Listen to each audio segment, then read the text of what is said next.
ये ward number 9 है। यहाँ पर रोड नहीं है, ना नाली है, ना कुछ भी नहीं है, ना ड्रेनेज है। यहाँ हम लोगों को रोड और नाली और ये ड्रेनेज लगाकर हमारा शुक्रिया अदा करिए बहुत बहुत।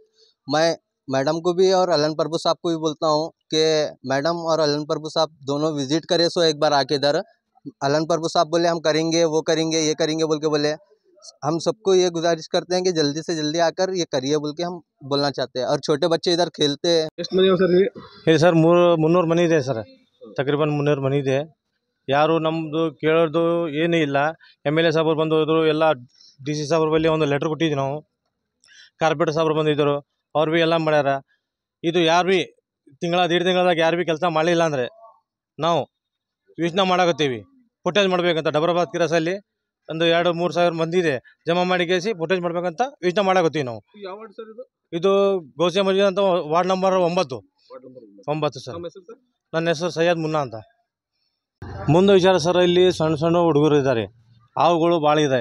2 ಹುಡುಗರಿಗೆ ಹಾವು ಕಡ್ದಾವೆ. ಹಾವು ಹಿಡಿದವರು ಇಲ್ಲಿ ಇದ್ದಾರೆ ಕೇಳಿವ್ರಿಗೆ. ಇಲ್ಲಿ ಅಂದರೆ ಹಾವು 2 ಮಂದಿ ಹುಡುಗರಿಗೆ ಸಣ್ಣ ಕಡ್ದಾವ್ರಿ. ಇಲ್ಲಿ ನಾಯಿಗಳು ಭಾಳ ಇದೆ, ನಾಯಿಗಳು ಭೀ ಕಡ್ದವ್ರಿ ಹುಡುಗರಿಗೆ. 3 ಮಂದಿ ಹುಡುಗರಿಗೆ ನಾಯಿ ಕಡ್ದಾವ. ಇಲ್ಲಿ ರೋಡ್ ಇಲ್ಲ, ರಾತ್ರಿಗೆ ನೈಟ್ ಇಲ್ಲ, ಏನು ಬಿಲ್ಲ. MLA ಸಾಹೇಬ್ ಬಂದು ಹೋಗಿ ನೋಡಿ ಕೇಸಿ ಹೋದರು. ಅವರು ಕಾರ್ಪೊರೇಟರ್ ಸಾಹೇಬ್ರು ಬಂದಿದ್ದರು, ಅವರು ಪ್ರಯತ್ನ ಮಾಡತ್ತಾರ. ಪ್ರಯತ್ನ ಮಾಡಲಿಲ್ಲ ಅಂತಂದ್ರೆ ಏನು ಮಾಡ್ಬೇಕು ಹೇಳ್ರಿ? ಎಷ್ಟು ವರ್ಷ ಆಯ್ತು ಸರ್ ಇದು? ಇದು 10 ವರ್ಷ ಆಯ್ತು ಸರ್, ಇಲ್ಲಿ 10-15 ವರ್ಷ ಆಯ್ತು ರೀ. ಅಷ್ಟು 10-15 ವರ್ಷದಿಂದ ಇದು ಲೇಔಟ್ ಅದ ರೀ? ಹಾಂ, 10-15 ವರ್ಷ ಲೇಔಟ್ ಅದ ರೀ. ಇಲ್ಲಿ ಲೇಔಟಲ್ಲಿ ನೀರು ಇಲ್ಲ, ರೋಡು ಇಲ್ಲ, ಲೈಟ್ ಭೀ ಇಲ್ಲ. ಎಲ್ಲ ನಮ್ಗೆ ತಕ್ಲೀಫ್ ಇದೆ ಭಾಳ. ಹುಡುಗರು ಸಣ್ಣ ಸಣ್ಣ ಹುಡುಗರಿಗೆ ಶಾಲೆಗೆ ಹೋಗೋದು ಬರೋದು ಭಾಳ ಟೆನ್ಷನ್ ಇದೆ ನಮಗೆ.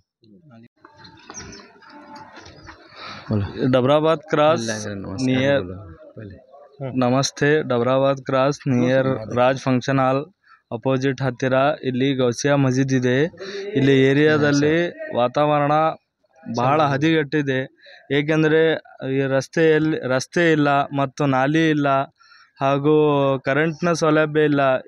ಇಲ್ಲಿ ಯಾರು MLA MLCಗಳು ಹಾಗೂ ಯಾರು ಬಂದು ನೋಡ್ತಾ ಇಲ್ಲ. ಇಲ್ಲಿ ನಾವು ಭಾಳ ಜಾಗ ಏನದ ಅಪ್ಲಿಕೇಶನ್ ಕೊಟ್ಟರು ಸಹ ಅವರು ಇಲ್ಲಿ ಬಂದು ನೋಡ್ತಾ ಇಲ್ಲ. ಯಾಕಂದ್ರೆ ಇಲ್ಲಿ ಎಲ್ಲ ಸಣ್ಣ ಸಣ್ಣ ಮಕ್ಕಳಿದ್ದಾವೆ ಮತ್ತು ತಾಯಂದರು ಅಕ್ಕಂದರು ಎಲ್ಲರೂ ಓಡಾಡ್ತಾರೆ ರೋಡ್ ಮೇಲೆ. ತಾವು ಇಲ್ಲಿ ಬಂದು MLA ಹಾಗೂ MLC ಎಲ್ಲ ನೋಡಬೇಕು. ಯಾಕಂದ್ರೆ ಇಲ್ಲಿ ಏರಿಯಾದಾಗ ಎಲ್ಲ ಭಾಳ ಪ್ರಾಬ್ಲಮ್ ಇದೆ. ಅದರ ಸಲುವಾಗಿ ಏನದ ನಾವು ಭಾಳ ಜಾಗ ಅಪ್ಲಿಕೇಶನ್ ಕೊಟ್ಟರು ಸಹ ಇಲ್ಲಿ ಬಂದು ನೋಡ್ತಾ ಇಲ್ಲ ಅವರು. ಯಾಕಂದ್ರೆ ಇದು ನಮ್ಮ ಗುಲ್ಬರ್ಗ ಜಿಲ್ಲೆಯಲ್ಲಿ ಭಾಳ ತಕ್ಲೀಫ್ ಕಾಣ್ತಾ ಇದೆ. ಅದ್ರ ಸಲುವಾಗಿ ತಾವೆಲ್ಲ ಬಂದು ಇಲ್ಲೊಂದು ಸ್ವಲ್ಪ ಗಮನ ಕೊಡಬೇಕೆಂದು ತಮ್ಮಲ್ಲಿ ಕಳಕಳಿಯಿಂದ ಮನವಿ ಮಾಡಿಕೊಳ್ಳುತ್ತೇವೆ. ಸರ್ ನಿಮಗೆ ಪ್ರಾಬ್ಲಮ್ ಎಷ್ಟು ವರ್ಷದಿಂದ ಅದ ಸರ್ ಇದು? ಇಲ್ಲಿ ಏನ್ರಿ 10-15 ವರ್ಷ ಐತ್ರಿ. ಭಾಳ ಪ್ರಾಬ್ಲಮ್ ಅದ ನಮ್ಗೆ ಇಲ್ಲಿ. ಒಂದನ್ನು ಇಲ್ಲಿ ರೋಡ್ ಇಲ್ಲ, ನಾಲಿ ಇಲ್ಲ, ಕರೆಂಟ್ ಇಲ್ಲ, ನಳ ಇಲ್ಲ. ನಳ ಏನ್ರಿ ಜನಸಂಖ್ಯೆ ಎಷ್ಟಿದೆ? ಜನಸಂಖ್ಯೆ ಇಲ್ಲಿ ಏನ್ರಿ ಅಂದ್ರೆ 300-200 ಮನೆ ಇರ್ಬೋದ್ರಿ. ಯಾಕಂದ್ರೆ ಬರ್ರಿ ಯಾರು ನೋಡ್ತಾ ಇಲ್ಲ ಅವರಿಗೆ. ಯಾಕಂದ್ರೆ MLAನು ಬಂದು ಇಲ್ಲಿ ವಿಸಿಟ್ ಕೊಟ್ಟು ಹೋದರು. ಅವ್ರನ್ನೂ ಬಂದು ನೋಡ್ತಾ ಮಾಡ್ತಾ ಅಂತಂದರು, ಮತ್ತು ಮಾಡಿಲ್ಲ. ಬಂದು ಇನ್ನತ್ತಕ ಬರಲೇ ಇಲ್ಲ. ವೋಟಿಂಗ್ ಗಳಿಗೆ ಅಷ್ಟೇ ಬರ್ತಾರೆ ಇಲ್ಲಿ. ವೋಟ್ ಹಾಕ್ರಿ, ನಮ್ಗೆ ಹಾಕ್ರಿ, ನಿಮ್ಗೆ ಹಾಕ್ರಿ ಅಂತ ವೋಟಿಂಗ್ ಗಳಿಗೆ ಅಷ್ಟೇ ಬರ್ತಾರೆ ಇವರು. ಹಿಂದಿನ ಕಡೆದ ರೋಡ್ ನಾಲಿ ಹೇಳಿದ್ರೆ ಬರ್ತೇವೆ ಅಂತಾರೆ, ಆ ಕಡೆ ಹೋಗ್ಬಿಡ್ತಾರ. ಈಗ ಬಂದು ಗಮನ ಕೊಡ್ಬೇಕು ನೀವು. ಒಂದ್ ವೇಳೆ ಗಮನ ಕೊಟ್ಟಿಲ್ಲ ಮುಂದೆ ನಿಮ್ದು ಏನು ಸ್ಟ್ಯಾಂಡ್ ಇದೆ ಸರ್? ಸ್ಟ್ಯಾಂಡ್ ಏನಂದ್ರೆ ನಾವು ಭಾಳ ಕಡೆ ಲೆಟರ್ ಕೊಡಬೇಕು, ಪ್ರೊಟೆಸ್ಟ್ ಮಾಡ್ಬೇಕಂತ ನಮ್ಮದು ಕರ್ತವ್ಯ ಅದ. ನಮ್ಮ ಏರಿಯಾದ ಎಲ್ಲ ನಮ್ಮ ಮೌಲ್ ಸಾಬ್ ಎಲ್ಲರೂ ಕಲ್ತಿ ಅಂತ ಪ್ರೊಟೆಸ್ಟ್ ಮಾಡ್ಬೇಕಂತ ನಮ್ದು ಇದು ಕೋರಿಕೆ ಅದ ರೀ.